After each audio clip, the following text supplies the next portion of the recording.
Bonsoir à tous, heureuse de vous retrouver pour cette première édition complète de la soirée sur Al Oula, à la une ce dimanche. À Rabat, Son Altesse Royale, la princesse Stella Maryam préside la cérémonie d'inauguration du bazar de bienfaisance du cercle diplomatique, une manifestation qui œuvre depuis 30 ans à la promotion des valeurs de solidarité et de partage. 3 décembre, Journée mondiale des personnes handicapées, l'occasion de mettre en avant les efforts dédiés à leur intégration. Nous irons à Tétouan pour braquer les projecteurs sur les talents des musiciens non-voyants au 8e Festival international qui leur est dédié. Et à Essaouira, portrait d'un de ses enfants, un jeune plasticien, Mustafa Ben Malik. Figuratif, symboliste et surréaliste, le jeune artiste se définit d'abord comme un autodidacte, un peintre de ses sensations et de son cœur. Place d'abord au rappel des activités royales ayant marqué la semaine qui s'achève. Une semaine caractérisée particulièrement par la visite de travail et d'amitié effectuée par Sa Majesté le roi Mohamed VI en Côte d'Ivoire et par la participation du souverain au 5e sommet Union africaine-Union européenne. Dans un message adressé aux participants à ce sommet à Abidjan, Sa Majesté le roi a notamment rappelé à l'action pour insuffler un nouvel élan au partenariat entre les deux continents pour le faire évoluer vers un pacte bicontinental nouveau. Le souverain avait également plaidé pour un véritable agenda africain sur la migration à la portée pleine et entière. Souad Anachet. Dimanche après-midi, Sa Majesté le roi Mohamed VI, accompagné de son Altesse royale le prince Moulay Rachid et de son Altesse le prince Moulay Ismail, est arrivé à Abidjan pour une visite de travail et d'amitié en République de Côte d'Ivoire, au cours de laquelle le souverain participera aux travaux du 5e sommet Union africaine-Union européenne qui se tiendra les 29 et 30 novembre dans la capitale économique ivoirienne. À sa descente d'avion à l'aéroport international Félix Houphouët-Boigny d'Abidjan, le souverain était accueilli par le président ivoirien, M. Alassane Dramane Ouattara, accompagné de la première dame de Côte d'Ivoire. Et lundi, au palais présidentiel à Abidjan, Sa Majesté le roi a eu un entretien en tête-à-tête avec le président de la République de Côte d'Ivoire.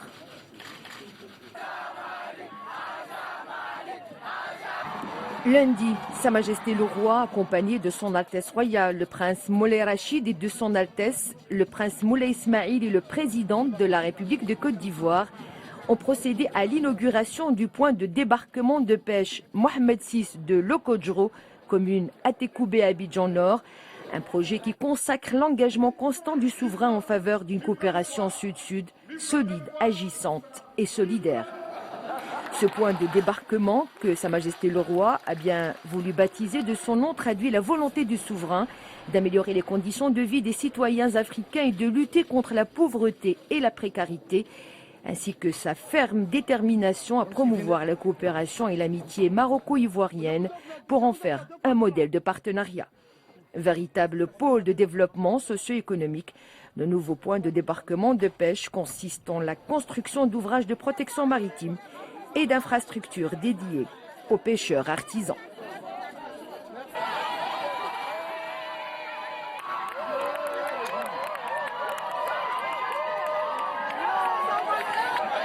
Le même jour, Sa Majesté le roi, accompagné de son Altesse royale, le prince Moulay Rachid, et de son Altesse, le prince Moulay Ismail, et en présence du vice-président de la République de Côte d'Ivoire, M. Daniel Kablan Duncan, a procédé à l'inauguration du centre multisectoriel de formation professionnelle Mohamed VI de Yopougon et y a lancé les travaux de construction d'un internat.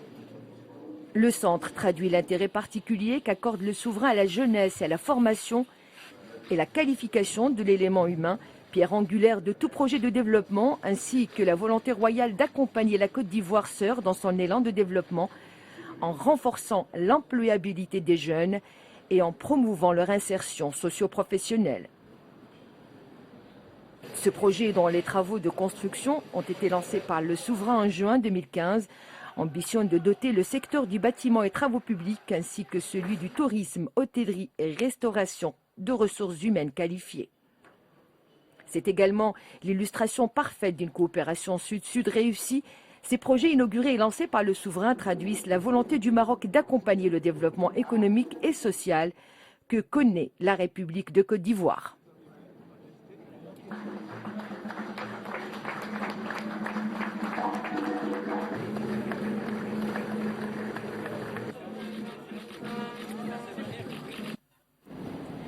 Mercredi, Sa Majesté le roi Mohammed VI, accompagné de son Altesse royale le prince Moulay Rachid, a pris part aux travaux du 5e sommet Union africaine-Union européenne à Abidjan. Plus de 5300 participants, dont plusieurs chefs d'État et de gouvernement représentant les pays d'Afrique et d'Europe, prennent part à ce conclave, ainsi que des délégations de la Commission de l'Union africaine, de la Commission européenne et d'organisations internationales, régionales et sous-régionales. Le 5e sommet UEUA, véritable cadre institutionnel pour débattre de l'avenir des relations entre les deux continents, est placé sous le thème « Investir dans la jeunesse pour un avenir durable ». C'est le premier sommet à se tenir en Afrique subsaharienne. En plus de la jeunesse, thème principal, le sommet UAUE s'est penché sur une panoplie de thématiques, à savoir la paix et la sécurité, la gouvernance, la démocratie, les droits de l'homme, la migration et la mobilité, les investissements et le commerce, le développement de compétences et la création d'emplois.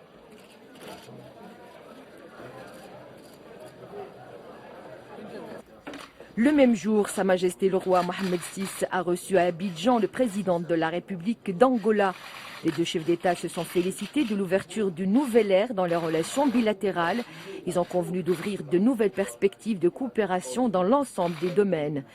Les deux chefs d'État ont décidé de renforcer le dialogue politique et l'essor de la coopération économique multisectorielle, et ce à travers le partage du savoir-faire et l'implication effective des communautés des affaires des deux pays. Dans ce contexte, Sa Majesté le roi a invité le président angolais à effectuer une visite officielle au Maroc dans un très proche avenir. Le président angolais a accepté cette invitation. Sa Majesté le roi Mohammed VI a également reçu le président de la République française, M. Emmanuel Macron.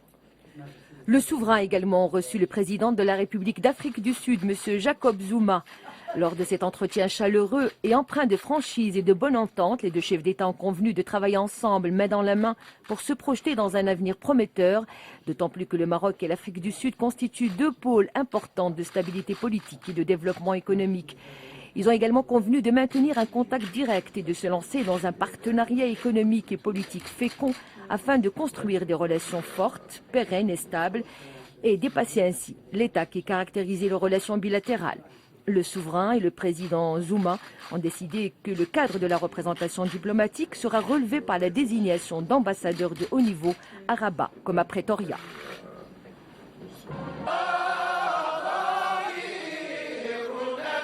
Jeudi soir, Amir el-Mouminin, accompagné de son Altesse royale le prince héritier Moulay el-Hassan, de son Altesse royale le prince Moulay Rachid et de son Altesse le prince Moulay Ismail, a présidé à la mosquée Badr à Rabat une veillée religieuse en commémoration de l'Eid Mawlid al-Nabawi Sharif. Cette veillée religieuse a été marquée par la déclamation de versets du Saint-Coran et de panégyriques du prophète Sidna Mohammed, prière et bénédiction sur lui.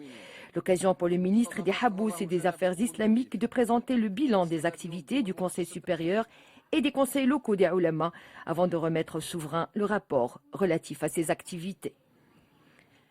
Par la suite, Sa Majesté le roi Amir el-Mouminin a remis le prix Mohammed VI de la pensée et des études islamiques, prix de mérité d'hommage à M. Ibrahim Saleh al-Husseini de la République fédérale du Nigeria. Le souverain a remis à M. Mohamed al-Atrash de Fès le prix international Mohammed VI de mémorisation, de déclamation et d'exégèse du Saint-Coran.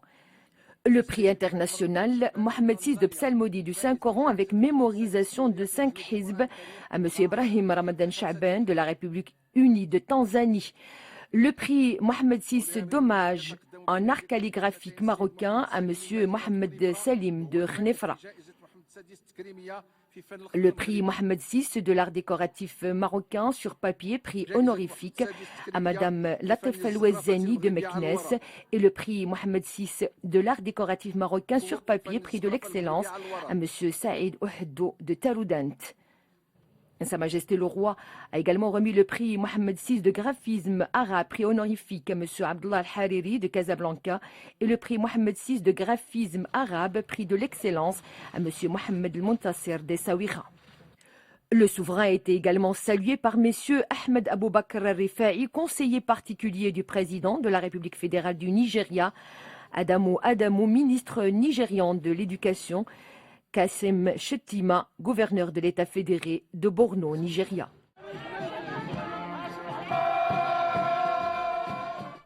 Le bazar de bienfaisance du cercle diplomatique, en voici un événement qui ponctue la vie culturelle et sociale de la capitale depuis maintenant 30 ans. La manifestation s'est ouverte ce matin au Théâtre national Mohamed V. Une cérémonie d'ouverture présidée par son Altesse royale la princesse Lalla Meriem. Plus de 30 pays participent à cette édition, tous rassemblés autour d'un idéal commun, aider les plus démunis et cultiver les valeurs de générosité et de solidarité. Khadija Zarwal, Boukr Mnabrit. Théâtre national Mohamed V à Rabat. Son Altesse royale, la princesse Lalla Meriem, préside la cérémonie d'inauguration du bazar de bienfaisance du cercle diplomatique. Manifestation placée sous le haut patronage de Sa Majesté le roi Mohamed VI. Après avoir coupé le ruban symbolique, la présidente du cercle diplomatique et épouse l'ambassadeur de Hongrie à Rabat a exprimé ses remerciements à son Altesse royale, la princesse Lalla Meriem, pour son grand soutien. Nous sommes très honorés par la présence et par le soutien gracieux de Son Altesse royale, princesse Lalla Meriem. Elle sera présente aujourd'hui pour l'ouverture officielle. Et elle est toujours là pour soutenir notre cause, pour aider les femmes et les enfants démunis. Nous remercions également Son Altesse royale, Lalla Meriem, de nous avoir accordé tout son temps et toute sa gentillesse pour nous faciliter à organiser ce grand événement qui est un événement phare pour notre cercle diplomatique. Son Altesse royale, la princesse Lalla Meriem, a suivi des explications fournies sur les projets réalisés par le cercle diplomatique dans le secteur culturel et social et les associations soutenues par le cercle dans plusieurs domaines. Son Altesse royale, la princesse Lalla Meriem, a visité les différents stands du bazar de bienfaisance où est exposée une grande variété de produits artisanaux et de terroirs de plus de 30 pays. Des produits variés originaires d'Afrique, d'Amérique, d'Asie, d'Europe et du Moyen-Orient.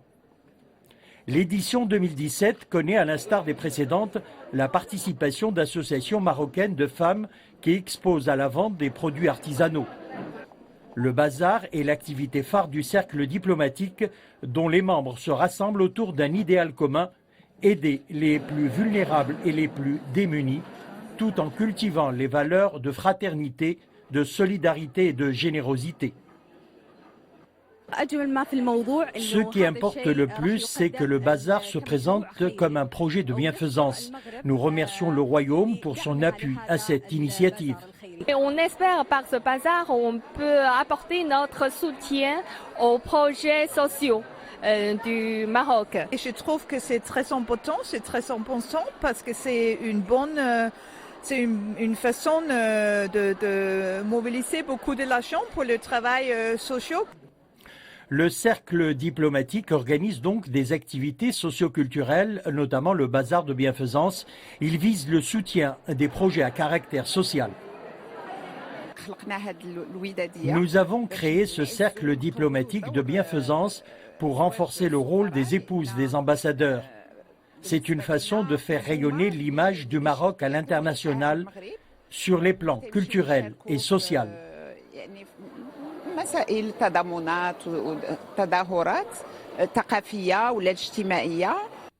L'édition 2017 du bazar diplomatique a été marquée par la présentation en avant-première à son Altesse royale la princesse Lalla Meriem du Cercle international des enfants, réunis également autour d'un esprit de solidarité et de partage. Maintenant, on vend des choses et on va donner l'argent aux pauvres enfants. On va essayer de gagner de l'argent pour faire une librairie pour les jeunes enfants. Le cercle diplomatique entend également, à travers cette manifestation, faire découvrir le Maroc et sa culture.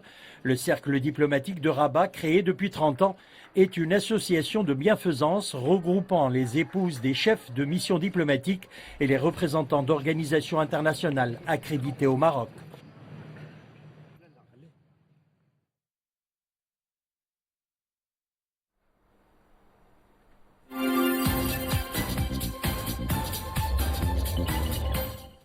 À l'international, les États-Unis se retirent du pacte mondial de l'ONU de la migration, une décision justifiée par le président américain. Pour Donald Trump, ce pacte est jugé incompatible avec sa politique migratoire. L'approche mondiale de la déclaration de New York est juste incompatible avec la souveraineté américaine, explique de son côté l'ambassadrice américaine à l'ONU Nikki Haley. Après l'accord de Paris ou celui sur le nucléaire iranien, le président américain est encore revenu sur un engagement pris par son prédécesseur, Barack Obama. À la une également de l'actualité internationale ce dimanche, au moins 6 morts et 13 autres blessés dans un attentat suicide visant un rassemblement de soutien au président afghan Ashraf Ghani à Jalalabad dans l'est d'Afghanistan. Le kamikaze qui circulait à moto s'est fait exploser au milieu de la foule qui assistait à ce rassemblement. L'alliance entre les deux composants de la rébellion yéménite semble avoir volé en éclats. Des affrontements meurtriers les opposent dans la capitale Sanaa. L'ex-président Ali Abdallah Saleh se dit prêt à tourner la page avec l'Arabie Saoudite aux grandes dames des Houthis. Les deux groupes s'affrontent pour le contrôle de positions clés à Sanaa, y compris des ministères et l'aéroport international. Le chef des Houthis a confirmé un bilan de 40 morts ou blessés dans les combats, tandis que des sources sécuritaires ont cité un chiffre d'au moins 60. Et de son côté, l'émissaire de l'ONU au Yémen, Ismail Ould-Cheikh Ahmed, se dit profondément inquiet de la situation et appelle à la retenue et à épargner les civils.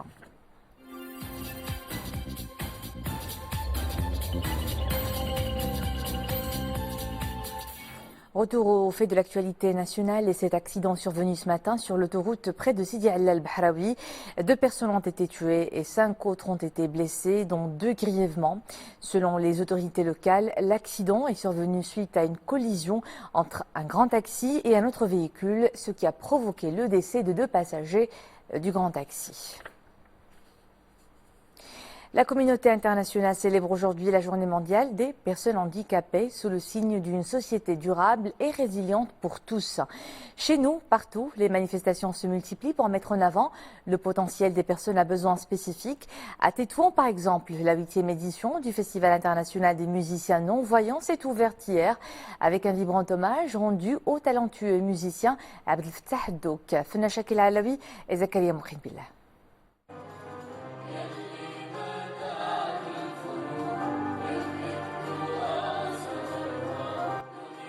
Ils sont musiciens et entendent partager leur art avec le public. Malgré leur handicap visuel, ces artistes veulent montrer qu'ils peuvent s'adonner à leur passion et contribuer à la créativité artistique. Ce festival est l'occasion de mettre en avant les compétences de ces musiciens à besoins spécifiques et parler des difficultés qu'ils rencontrent dans la pratique de leur art. Cet événement a pour objectif de promouvoir l'échange d'expériences entre les artistes participants et leur permettre de présenter leurs œuvres artistiques.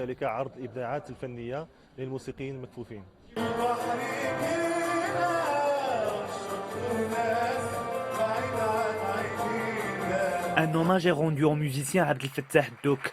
Guitariste professionnel, il s'est déjà produit au Maroc et à l'étranger et contribue à la diffusion de la culture en encourageant les jeunes passionnés de musique à développer leurs talents. Les musiciens en herbe doivent développer leur fibre artistique par la formation académique pour pouvoir exceller dans ce domaine. Je suis ravi d'assister à ce festival international riche et varié. Ce festival organisé au profit des musiciens non-voyants est à sa 8e édition. C'est un événement culturel important. 3 jours durant, plusieurs activités sont au programme, avec des artistes venus d'Espagne, du Portugal, de Belgique, d'Égypte et du Maroc. Une opportunité pour ces musiciens à besoins spécifiques de percer sur la scène artistique nationale.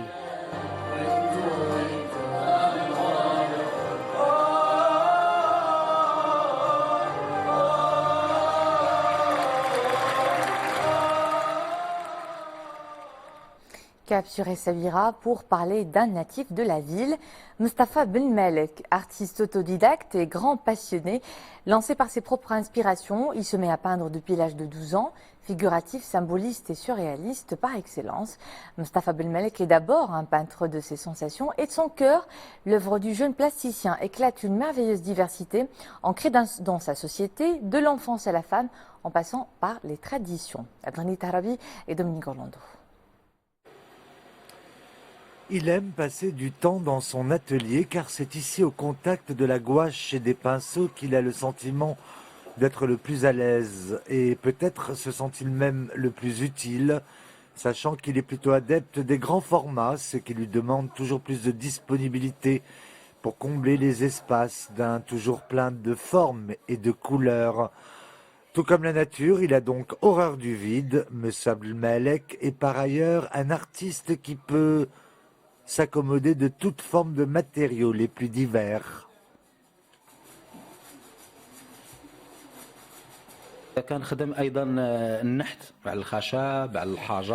Je fais aussi de la sculpture sur bois, je travaille la pierre, j'aime aussi beaucoup utiliser les collages. Il m'arrive de ciseler le verre, l'aluminium, le fer ou le roseau. C'est à mon avis le propre de l'artiste que de s'inspirer de toutes les matières qui sont le socle de sa créativité et il doit donc être en mesure de pouvoir se renouveler à chaque occasion.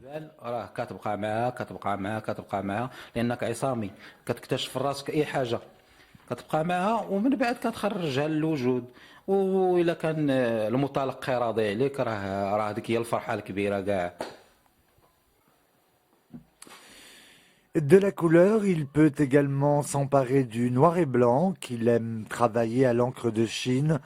Cela vient à nous rappeler les peintres d'Essaouira, sa ville natale, qui l'ont visiblement beaucoup inspiré et dont il réussit à restituer cette science millimétrique du détail. Il y flotte ce même goût de l'étrange, du surnaturel et de l'onirisme. Il y flotte surtout un sentiment de spontanéité et d'inattendu. Ces images pour finir. La plus grosse lune de l'année sera visible dans le ciel ce soir. Le phénomène ne se produit qu'une fois tous les ans. C'est donc la superlune, 14% plus grosse que d'habitude. Le phénomène s'explique par une exceptionnelle proximité du satellite. C'est l'occasion d'observer tous les détails à sa surface. Et cet événement devrait se reproduire encore une fois au début de l'année 2018. Pour le nouvel an, la distance Terre-Lune sera d'un peu plus de 356 000 km, offrant un nouveau spectacle aux astronomes, amateurs et professionnels. Et c'est la fin de ce journal. Merci à vous de le suivre. Demain à 18h30, c'est Boubkal Ben Arblit que vous retrouvez. À bientôt.